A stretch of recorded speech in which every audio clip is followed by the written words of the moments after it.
আসসালামু আলাইকুম প্রিয় দর্শক, অন্য মঞ্চের আলোচনায় আপনাদের সকলকে আমন্ত্রণ জানাচ্ছি।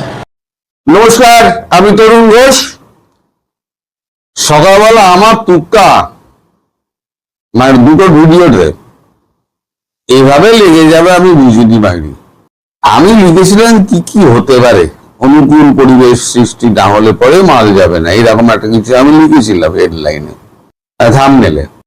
আর তারপরে পরেই খবর পেলাম আমাদের কেন্দ্রীয় ministry of food and distribution, খাদ্য সরবরাহ মন্ত্রী প্রহ্লাদ যোশী, তিনি এফসিআই যত আছে সবাইকে ডেকে পাঠিয়েছেন, নিশ্চয়ই মোদীজির নির্দেশে। গতকাল ওই ঘটনা ঘটেছে, শর্ত দিয়েছে। এই শর্তের পরিপ্রেক্ষিতে এবার তো ভারতবর্ষ শুটাই মারবে। সকালবেলা আমি যে দুবেলা ভিডিওটা করেছি সেটা আমার আন্দাজ মতো করেছিলাম যে আমি এদেরকে হাড়ে হাড়ে চিনি, এরা কি করতে পারে, কোন পথে এগোবে। তো এখন দেখলাম যে হাড়ে হাড়ে চিনাটা আমার ঠিক। আজকেই প্রহ্লাদ যোশী একেবারে সপারিষদ মিটিংয়ে বসে গেছে 2টোর সময়। এখন আলোচনা কি হচ্ছে তা তো আমি জানতে পারবো না, জানা সম্ভব নয়, এটা কাল পরশু জানা যাবে। তো ব্যাপারটা যে বাংলাদেশকে ঘিরে সেটা কিন্তু একেবারে আমি নিশ্চিত। আমি আজকে আপনাদের কতগুলো খবর দেবো। সবার শেষে দেব শেখ হাসিনাকে নিয়ে একটি চমকপ্রদ খবর, যেটা বাংলাদেশ সরকার ভাবতে পারছে না।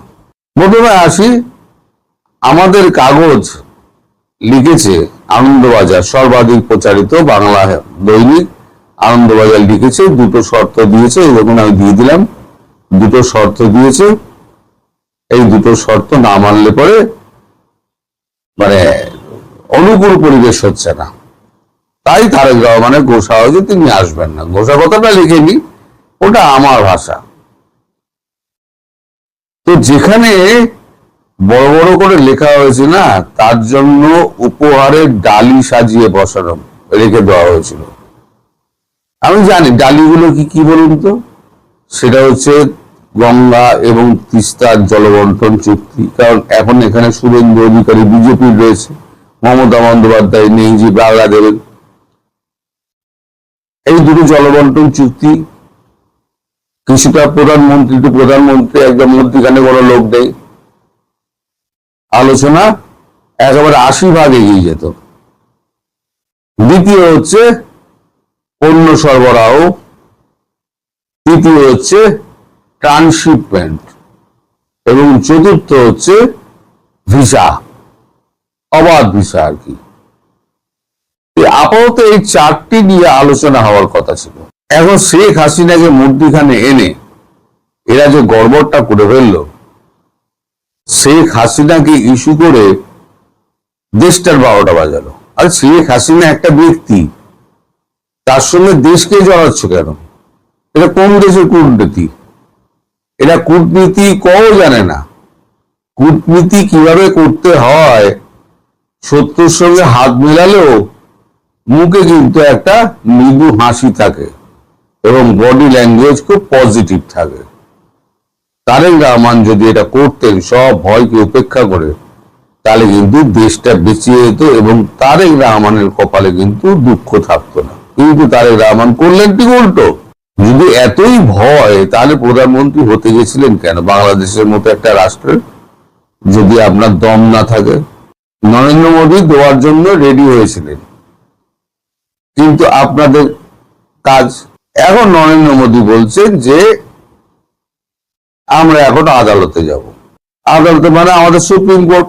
সুপ্রিম কোর্টে গিয়ে আমরা তখন বলবো যে এই আমাদের এই নীতি, এই নীতি বহির্ভূত হবে, আমাদের কোনো কাগজপত্র কিছুই পাঠায়নি, বিচার প্রক্রিয়া কিভাবে হয়েছে তা আমরা জানি না, রায়ের কপি আমাদের কাছে নেই, শুধু মুখে বলে দেওয়া হচ্ছে। এটা তো মুখে বলে, সব কাগজে কলমে কিছু করে না, শুধু মুখে বলে দেওয়া হচ্ছে।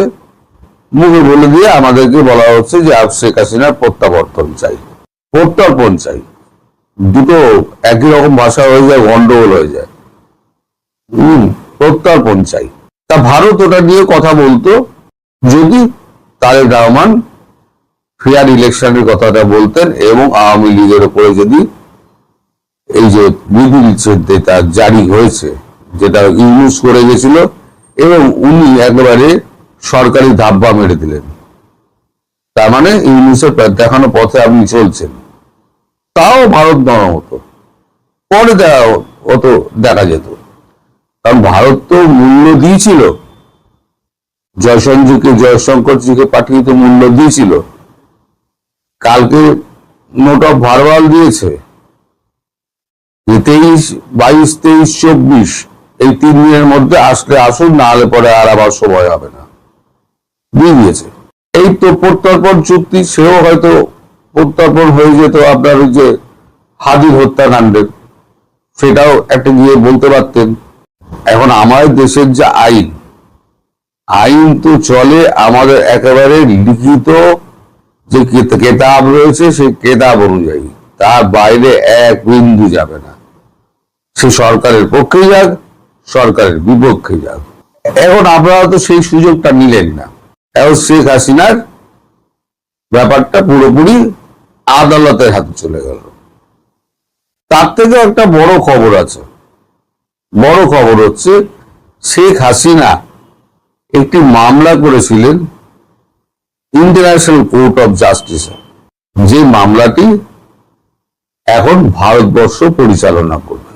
ইন্টারন্যাশনাল কোর্ট অফ জাস্টিসে যে কাগজপত্র উনি জমা দিয়েছেন, তাতে এটা পরিষ্কার হয়ে যাবে। এবং হরিশ সালভে আমাদের যিনি আমাদের গভর্নমেন্ট অফ ইন্ডিয়ার হয়ে লড়বে, এ খবরটা আমি আগেও করেছিলাম, গভর্নমেন্ট অফ ইন্ডিয়ার হয়ে লড়বে যে Harish Salve, government of India appointment দেবে, অ্যাটর্নি জেনারেল অ্যাপয়েন্টমেন্ট দেবে। তিনি যখন মামলা লড়বেন, ওই পাকিস্তানি কুলভূষণ যাদব, যাকে ধোকা বেড়ে ইরানের বর্ডার থেকে তুলে নিয়ে গিয়েছিল পাকিস্তান, আজ পর্যন্ত ফাঁসি দিতে পারেনি, আজ পর্যন্ত না। শেখ হাসিনাকে কি করবে, যখন কাগজপত্র ফেলবে ইন্টারন্যাশনাল কোর্ট অফ জাস্টিসে, আইসিজেতে, তখন কিন্তু ইন্টারন্যাশনাল কোর্ট অফ জাস্টিস বলবে না, তিনি বৈধ প্রধানমন্ত্রী। আর আইসিজে যদি বলে দেয় বৈধ প্রধানমন্ত্রী একবার, তাহলে পৃথিবীর কারোর বাবার সাধ্য নেই যে তারেক রহমান আপনি গদিতে বসে থাকবেন। আপনার গদিচ্যুত করতে ভারতবর্ষের 1 ঘন্টার বেশি কি 1 দিনের বেশি সময় লাগবে না। সুতরাং ডাবল অ্যাকশন হচ্ছে, দুটো ফ্রন্টে লড়া হবে। একটা হচ্ছে সুপ্রিম কোর্ট থেকে আমাদের রায় নিয়ে নেওয়া হবে, যখনই আপনারা এই সমস্ত কথা বলবেন আমরাও কোর্ট দেখিয়ে দেবো। আপনি কোর্ট দেখাচ্ছেন, আমিও কোর্ট দেখিয়ে দেবো। এবার আপনি আবার কোর্ট দেখাবেন, তো আমরা এবার আইসিজে এই রায় আপনাদের দেখিয়ে দেবো। আপনারা রায় দেখাননি, আপনার মুখে বলে যাচ্ছেন, আমরা রায়টাও দেখিয়ে দেবো। রায়টা দেখিয়ে দিয়ে এইবারেতে আমেরিকা, ভারত যৌথভাবে শেখ হাসিনাকে প্রধানমন্ত্রী হিসেবে দেশে প্রতিস্থাপন করবে।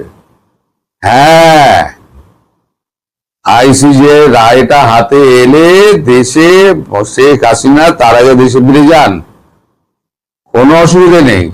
আইসিজের রায় হাতে এলে ভারতবর্ষ শেখ হাসিনাকে প্রধানমন্ত্রী হিসেবে ওই পদে বসিয়ে দেবে। আপনাদের যদি সাধ্য থাকে তাহলে আপনারা আটকে দেখান। আর তার আগে এই যে আমি একটা মশলা ছেড়ে দিয়েছিলাম, সেটা যে কাটে কাটে লিখে যাবে সেটা তো বুঝিনি। তার আগে এই সমস্ত মালপত্র হরদীপ সিং পুরীকে ডাকলো বলে, মানে পেট্রোলিয়াম মন্ত্রী, আজকে যখন প্রহ্লাদ যোশী বলেছে, তাহলে রাত্রির দিকে নিশ্চয়ই হরদীপ পুরী নিশ্চয়ই বসবেন। আর তিনি বসলে পেট্রোলিয়ামও গেল। আর আমাদের আদানি তো হচ্ছে আপনার প্রাইভেট অর্গানাইজেশন, সে তো বিজেপির দয়ায়, মোদী দয়ায় বেঁচে আছে। মোদী পায়ের কাছে পড়ে থাকেন দিন রাত, আম্বানি আর আদানি। তা আদানিকে ডেকে বলবে যে আদানি কারেন্ট হাফ করে দাও, 1/4 করে দাও, আদানির সঙ্গে সঙ্গে 1/4 করে দেবে, বাকিটা আমাদের ন্যাশনাল গ্রিডে দিয়ে দেবে। কারণ তার তো কোনো ক্ষতি নেই।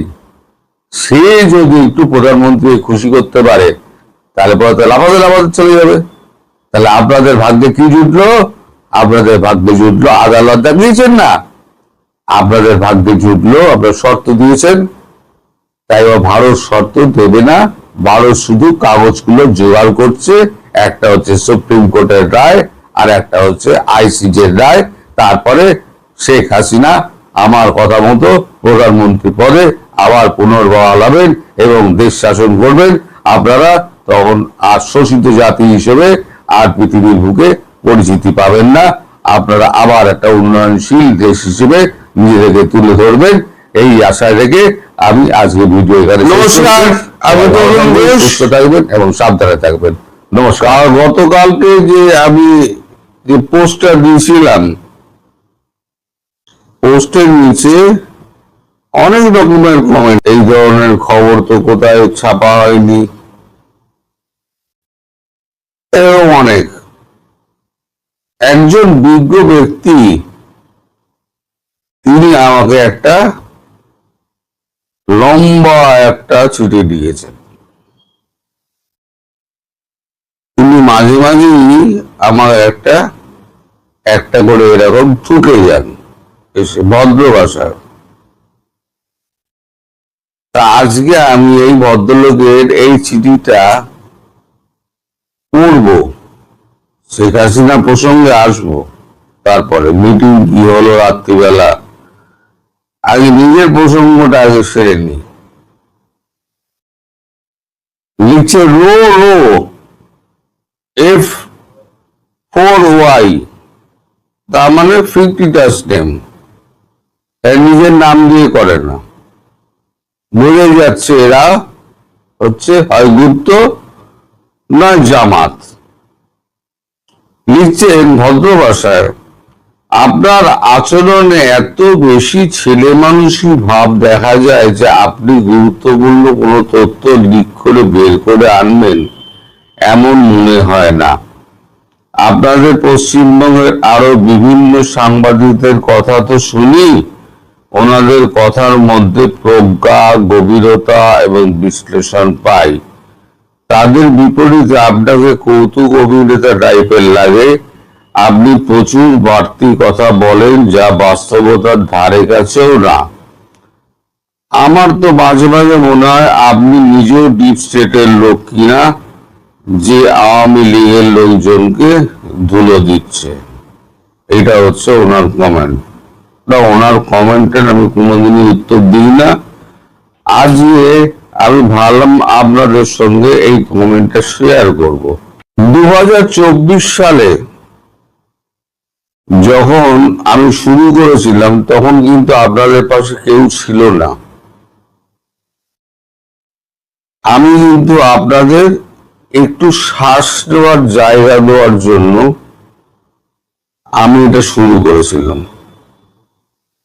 এবং আমি তখন বলেছিলাম এই অন্ধকার কাটবে, এই অন্ধকার থাকবে না, কোনো দিনই কোনো কিছু চিরস্থায়ী নয়।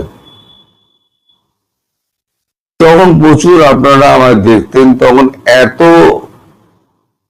গজিয়ে ওঠেনি, মানে আশেপাশে বাংলাদেশ নিয়ে তো কথা বলার লোক তখন কিন্তু গজিয়ে ওঠেনি।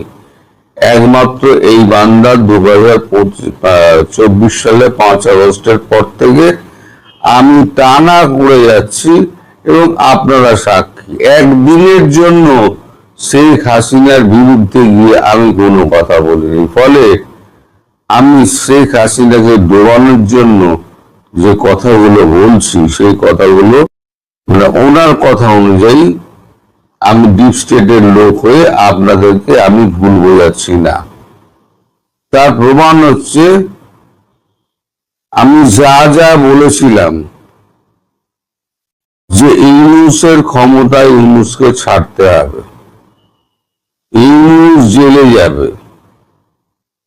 দেখুন পারিপার্শ্বিক পরিবেশ ধীরে ধীরে যেরকম হচ্ছে, ইউনূস কিন্তু জেলে যাওয়ার পথ তৈরি হচ্ছে। আমি বলেছিলাম একে অন্যের সঙ্গে মারপিট করবে, দাঙ্গাহাঙ্গামা করবে, দেশে চূড়ান্ত অস্থিরতার সৃষ্টি হবে। বিএনপি ক্ষমতায় এলেও কিন্তু শান্তি আসবে না, আমি বলেছিলাম। পাকিস্তান যখন আক্রমণ করলো, ভারত যখন আর আক্রমণ করলো, তার আগে থেকে আমি কিন্তু বলে যাচ্ছিলাম 15 দিন আগে থেকে যে পাকিস্তান আক্রমণ করবে। যেদিনকে আক্রমণ করলো পহেলগাঁও হওয়ার পর, সেদিনকে রাত্রিবেলা হঠাৎ আক্রমণ করে দিল। তখনও আমাকে নিয়ে টিটকারি করা হয়েছে যে এখানে বলছে যে সাদা ফ্ল্যাগ উড়িয়ে পালিয়ে গিয়েছে। ছাড়ুন, বাংলাদেশের মিডিয়ার কথা ছাড়ুন। আলটিমেটলি কি আমাদের ডিজিএমও পরিষ্কার দেখিয়ে দিলেন কোথায় কোথায় আমরা মেরেছি, কোথায় কি ছবি আছে না আছে সব আমরা দেখিয়ে দিয়েছি। এবং কথা হলো, এই যে কথাগুলো আমি বলছি,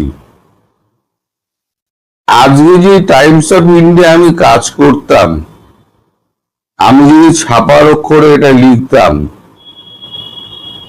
তাহলে কিন্তু এই প্রশ্নটা উঠতো। তখন টাইমস অফ ইন্ডিয়াকে কোট করা হতো। কিন্তু যেহেতু আমি এটাকে একটা প্ল্যাটফর্ম হিসেবে ধরে নিয়েছি আমার রিটায়ারমেন্টের পর, তাই আমাকে ওই ইউটিউবার ভেবে নানান রকম গালিগালাজ করা হয়। এগুলো করে আপনারা কি আনন্দ পান আমি জানি না, আপনাদের কোন আনন্দ আপনাদের এতে আসে, মনে আসে। আমি যা যা বলেছি দেরিতে হলেও আপনারাই অধিকাংশ মানুষ স্বীকার করেন আপনার কথাগুলো কিন্তু মিলেছে। দেখুন, যে কথা বলার সে কথা আমি বলি, যে কথা বলার নয় সে কথা কিন্তু আমি বলি না। আমি বলি দিই যে কথাটা বলার নয়। যেমন গতকালের যে মিটিংটা হয়েছে, যে মিটিংটাতে মোদীজি চেয়ার করেছেন এবং রাজনাথ সিং ছিলেন, আমাদের অমিত শাহ ছিলেন, সিডিএস ছিলেন, পূর্ব কমান্ডের জিওসি ছিলেন এবং 3টে গ্যারিসনের লোকেরা ছিলেন। এই মিটিংটা 7টায় শুরু হয়, 7টা থেকে 9:30 বা 10:15 অব্দি মিটিংটা চলে। তারপরেতে আমি এই পোস্টটা দিই। এখন এই যে মিটিং গুলো হচ্ছে, এই মিটিং গুলোর সারমর্ম এগুলো হচ্ছে ক্লাসিফাইড। আমি প্রথমেই বলে দিচ্ছি, এটা কিন্তু ক্লাসিফাইড। এই মিটিং এর ভেতরের কোনো অংশ আমি আপনাদের বলতে পারবো না, কারণ এটা অত্যন্ত গোপনীয়। এবং বুঝতেই পারছেন, আমি ইশারায় আকারে ইঙ্গিতে আমি কিছু পয়েন্ট আপনাদের ধরিয়ে দেব, আপনাদের বুদ্ধি কাটিয়ে ধরতে হবে যে আমি কি বলতে চাইছি। রিসেন্টলি শেখ হাসিনা একটা ক্লিপিং শুনেছিলাম আপনার সমাজ মাধ্যমে। সেখানে তিনি বলছেন, ইনশাল্লাহ আমি ফিরব, যত অনাচার হয়েছে সব অনাচারের আমি বিচার করব এবং প্রত্যেকে যারা যারা এই সমস্ত নির্যাতিত হয়েছেন সেই এলাকার পুলিশ এবং সেই এলাকার সমস্ত কিছু লোকজন তাদের নাম ধাম ঠিকানা সমস্ত লিখে রাখুন, এদের বিচারের আওতায় আনবো। কেউ ছাড়া পাবে না। দেশকে আবার নতুন করে গড়ব। আমার একটু সময় লাগবে, কিন্তু ইনশাল্লাহ বাংলাদেশকে আমি আবার নতুন সেই পুরনো জায়গায় ফিরিয়ে নিয়ে যাব। এই সমাজ মাধ্যমে এই যে ভিডিও অডিওটা, এটা হয়তো অনেকে আপনারাও শুনেছেন, আমিও শুনেছি, কিন্তু অডিও ফডিও আমি লাগাচ্ছি না, কারণ ইউটিউব প্রচুর ঝামেলা করে এসব করলে। এখন কথা হচ্ছে এই আগস্ট মাস, সেপ্টেম্বরের আমি বলেছিলাম যে সেপ্টেম্বরের মধ্যে ঢুকবেন উনি। ফার্স্ট উইক বলেছিলাম, আমি বলেছিলাম যে ফার্স্ট উইক পেরিয়ে হয়তো 10 তারিখ হতে পারে বড় জোর। আমি কিন্তু আমার পয়েন্টে স্টিক করে আছি। আমি বলেছিলাম হঠাৎ করে দেখবেন পরিবেশ চেঞ্জ হয়ে গেছে, দেখুন পরিবেশ চেঞ্জ হয়েছে কিনা। আরো অনেক কিছু ঘটনা ঘটবে, আপনাদের চোখের সামনেই ঘটবে, এবং আমি প্রতিদিন বলে যাবো, প্রতিদিন আপনারা লিখে যাবেন যে আপনার কাছে কি, আপনি কি ওই মিটিং উপস্থিত ছিলেন। আরে ওয়াটার গেট কেলেঙ্কারি যখন হলো, ফাঁস হলো, সেই ওয়াটার গেট কেলেঙ্কারির কাগজপত্র যে বের করে আনলো যে সাংবাদিক, সে কি টেবিলের তলা লুকিয়েছিল? বিল ক্লিনটনের ওই যে যৌন কেলেঙ্কারি যে ফাঁস করলো, সেই খাটের তলায় লুকিয়েছিল? আর এরকম বহু তথ্য আছে। নিট কেলেঙ্কারি, আমাদের এখানে সাম্প্রতিক কালে বলছি, নিট কেলেঙ্কারির যে ঘটনাটা ঘটলো, প্রশ্নপত্র ফাঁস যে সাংবাদিক বার করলেন, তিনি কি ওই প্রশ্নপত্র ফাঁসের সময় তিনি কি টাকা নেওয়ার জন্য বসছিলেন ওখানে? শুধু এই যে বিমক্কা প্রশ্নগুলো আপনারা করেন না, এই প্রশ্নগুলো করে নিজেদের বোকামি আর বাড়াবেন না, এগুলোকে বোকা বোকা ভাবে। যে আজকে আমি ইউটিউবে বলছি বলে আমাকে 4টে কথা আপনারা শোনাতে পারছেন। আমি যদি আজকে কাগজে লিখতাম তাহলে পরে কেউ ট্যাপও করতে পারতেন না। কটা ডিজাইনার আপনি পাঠাতেন, কারণ ডিজাইনার পাঠাতে গেলে তো আপনাকেও তথ্য দিতে হবে, পাল্টা তথ্য দিতে হবে, কাগজ তো কোর্টে চলে যাবে। তখন তো আপনি তো কোর্টের দরজায় দরজায় ঘুরে বেড়াবেন, আর শেষ পর্যন্ত জেলে গাড়ি কাটবেন, টানবেন, আর নইলে পরে আপনাকে বিরাট অঙ্কের ফাইন দিতে হবে। কাগজকে চ্যালেঞ্জ করা অত সোজা না। যাই হোক, বক্তব্য আমার যে এই যে গ্যারিসন গুলোকে ডাকা হলো, গ্যারিসন গুলোকে ডাকা হলো কেন? 1971 সালে যখন পাকিস্তান যখন আক্রান্ত হলো, ভারত যখন ঢোকালো, সৈন্য ঢোকালো, তখন আমাদের এখানে অরোরা ছিলেন আমাদের জিওসিউসি ইস্টার্ন কমান্ড। এখন সেই জিওসিউসি ইস্টার্ন কমান্ডকে কিন্তু ডাকা হয়েছে, এবং 3টে গ্যারিসন যেটা তৈরি হয়েছে সেটা সবাই শুনেছেন। আমি সেটাও বলেছিলাম 3টে গ্যারিসন তৈরি হবে, তখনও বলেছিলেন আপনি ঢপ মারছেন, সেটাও বলেছিলেন। আমি যা বলি তারই একটা করে কাউন্টার আসে। 90% লোক আমার বিশ্বাস করেন, 10% লোক এগুলোর নাম বানিয়ে ওই রয় রয় FY এরা কারা করে। আরো একজন আছে মামুদ নাকি যার নাম, তিনি মাঝে মাঝে এসে তারও একটা কমেন্ট আমি আজকে তুলে দেবো, তিনিও কিছু লিখবেন, তার কমেন্ট আমি তুলে দেবো। এরা আমার নামে রিপোর্ট করেছিল, এরা রিপোর্ট করে আমার রিচ কমিয়ে দিয়েছিল। ভারত সরকার ইউটিউবের সঙ্গে কথা বলে আমার সেই সমস্যা মিটিয়েছিল। আমি যে কথাগুলো বলি, যদি ভারত সরকারের বিপক্ষে যায়, ভারত সরকার আমায় ছেড়ে দেবে? খুব স্বাভাবিকভাবে আপনাদের যে ছাড়বে, আমি তাদের অনুমতি নিয়ে যতটুকু বলার ততটুকু বলি, যতটুকু বলার নয় আমি ততটুকু বলি না। এবার আসুন মুদ্রা কথায়, যে আপনাদের এই যে বর্ডার এরিয়া যে রয়েছে, বর্ডার এরিয়াতে গ্যারিসন গুলোকে ডাকা হয়েছে, গ্যারিসন গুলো ওখানে রেডি হয়ে রয়েছে। এবার গ্যারিসন গুলোর কাজ কি হবে না হবে সেটা আমি জানি না, সেটা মিটিং এর ভেতরে ঠিক হয়েছে।